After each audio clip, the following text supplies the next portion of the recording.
एक डाई या छके खे 3 दफ़ा उछलियूं था, 2 वाक़िया या इवेंट्स वजूद में अचनि था जिनखे असां ए ऐं बी चऊं था।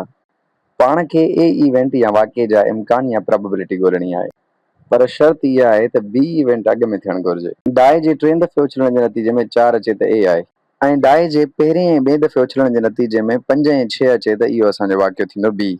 अचो त सभ खां पहिरियां ए जा सभई इवेंट्स था ॻोल्हियूं, जंहिंमें टियों दफ़ो जॾहिं असां कॉइन उछलियूं त 4 अचे। बाक़ी पहिरियनि 2 दफ़नि में कुझु बि अची सघे थो, जीअं 1-1 अची सघे थो, 1-2 अची सघे थो, 1-6 अची सघे थो, सो कुझु बि अची सघे थो। 3 दफ़े जे लाइ लाज़िम आहे त 4 अचे। ए जा सैंपल स्पेसिस मालूम करण खां बाद में या टोटल मुमकिन नतीजा मालूम करण खां बाद में पाण हलूं था बी ॾे। बी इवेंट जे लाइ इहो लाज़िम आहे त पहिरें उछलण जे नतीजे में 6 ऐं ॿिएं उछलण जे नतीजे में 5, जॾहिं त टियों उछलण जेको आहे उहो आज़ादु आहे, हुन में 1 थी सघे थो, 2 थी सघे थो, 3 थी सघे थो, 4 या 5, 6 थी सघे थो। अचो त हाणे ए जो उहो वाक़ियो मालूम कयूं जेको बी में लाज़िम मौजूदु हुजणु घुरिजे। सो जेकॾहिं असां ॾिसूं त उन में सिर्फ़ु हिकिड़ो ई वाक़ियो थींदो जेको आहे 6, 5, 4, छाकाणि त इहो हिकिड़ो ई वाक़ियो आहे जंहिंमें पहिरें दफ़े में 6 ऐं ॿिए दफ़े में 5 ऐं टें दफ़े में 4 अचे थो, ऐं बी ऐं ए ॿिन्हिनि कंडीशन खे सेटिस्फाई करे थो। बी जी प्रोबेबिलिटी ॾिसे त उहा 6/216, यानी 6 इवेंट्स टोटल 216 मंझां बी जा आहिनि। ए इंटरसेक्शन जी प्रोबेबिलिटी थींदी 1/216, ऐं कंडीशनल प्रोबेबिलिटी जो फार्मूला पाण ख़बर आहे हीअ आहे। सो हिन फार्मूला जे अंदरि पाण पंहिंजा मालूम कयल मिक़दार रखंदासीं ऐं जवाबु हासिलु कंदासीं। सो असांजो जवाबु थींदो 1/6, यानी बी जे 6 वाक़ियनि मां हिकिड़ो वाक़ियो अहिड़ो थींदो जंहिंमें पहिरियों ऐं ॿियों दफ़ो जॾहिं असां डाई उछलींदासीं त 6 ऐं 5, जॾहिं टियों दफ़ो उछलींदासीं त 4 ईंदो।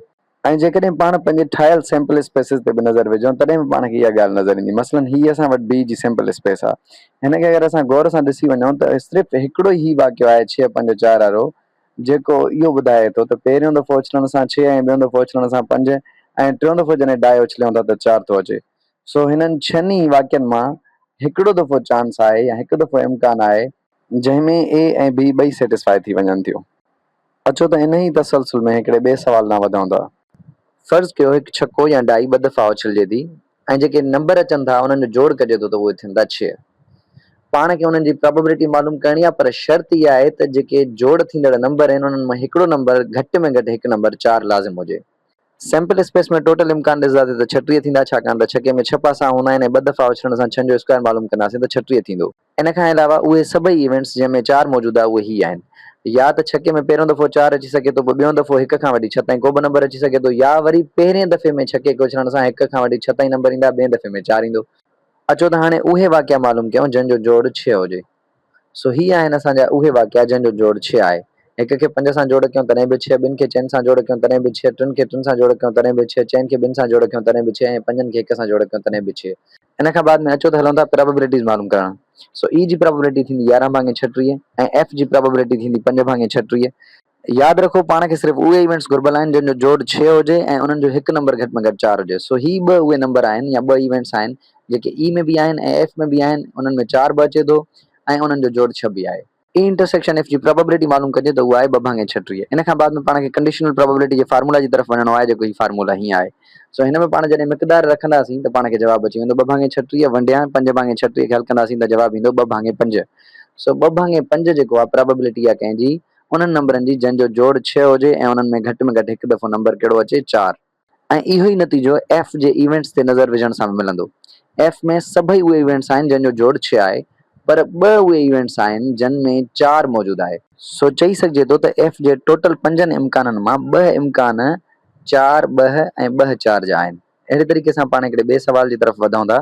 फ़र्ज़ु करियो त 2 छक्का उछलियूं था, केतिरा इम्कान आहिनि त ॿिन्हिनि छकनि में नंबर जेके अचनि था उन्हनि जो जोड़ 4 हूंदो। शर्त इहा आहे त छकनि में 2 ईंदड़ नंबर हिक ॿिए खां मुख़्तलिफ़ हुजनि। सो अचो त सैंपल स्पेस छा ठाहियूं। सो ही ठहंदी हिन जी सैंपल स्पेस 1 खां वठी 6 ताईं। इन खां पोइ अचो त उहे इवेंट्स ॻोल्हियूं जंहिंजो जोड़ 4 थींदो। सो ही आहे ई जिन में सभई इवेंट्स आहिनि जंहिंजो जोड़ छा थींदो 4 थींदो, 1, 3, 2, 2, 3, 1। अचो त हाणे उहे इवेंट्स ॻोल्हियूं जिन में छकनि जा नंबर मुख़्तलिफ़ हूंदा। सो हिन एफ जे अंदरि सभई उहे इवेंट्स आहिनि जिन में छकनि जा नंबर मुख़्तलिफ़ आहिनि। सो हाणे पाण हिन जी इंटरसेक्शन ॻोल्हींदासीं त उहे कहिड़ा इवेंट्स आहिनि जेके ई में बि आहिनि एफ में बि आहिनि। सो उहे आहिनि 1 ऐं 3 ऐं 3 ऐं 1। ई में मौजूदु ही जेको इवेंट आहे 2 जो, इन जो बि जोड़ 4 आहे, पर इहो पाण न लिखंदासीं छाकाणि त पंहिंजे सवाल में डिफरेंट नंबर ॻोल्हणा आहिनि। हाणे हिननि जी प्रोबेबिलिटीज़ ॻोल्हियूं। सो ई जी प्रोबेबिलिटी 3/36 यानी 1/12, ऐं जेकॾहिं एफ जी प्रोबेबिलिटी ॻोल्हियूं त 3/36 यानी 5/6, ऐं E intersection F G probability मालूम कयूं त 2/36 यानी 1/18 थींदी। हाणे आसान आहे, कंडीशनल प्रोबेबिलिटी जे फार्मूला जे अंदरि जेके बि असांखे प्रोबेबिलिटीज़ मिलियूं उहे एड करणियूं आहिनि। सो 1 भाङे 18 वंडिया 5 भाङे 6, सो हिनखे हल कंदासीं त इहो बराबरि ईंदो 1 भाङे 15 जे। यानी 1 भाङे 15 चांस आहिनि उन्हनि ॿिनि डाइसिस खे सटण जा जंहिंजे नतीजे में जेके नंबर अचनि उन्हनि जो जोड़ कजे त 4 थियनि ऐं उहे ॿई नंबर डिफरेंट हुजनि। सो एफ जे अंदरि जेके बि इवेंट्स हुया उहे हुया 30 जेके डिफरेंट नंबर्स जा हुया। डिफरेंट नंबर या मुख़्तलिफ़ नंबरनि मां उहे नंबर जेके 4 जो जोड़ कनि पिया उहे सिर्फ़ु 2 हुया, 1 3 ऐं 3 1। सो जॾहिं ॿिनि खे वंड कंदासीं 30 सां त 1 भाङे 15 जवाबु ईंदो।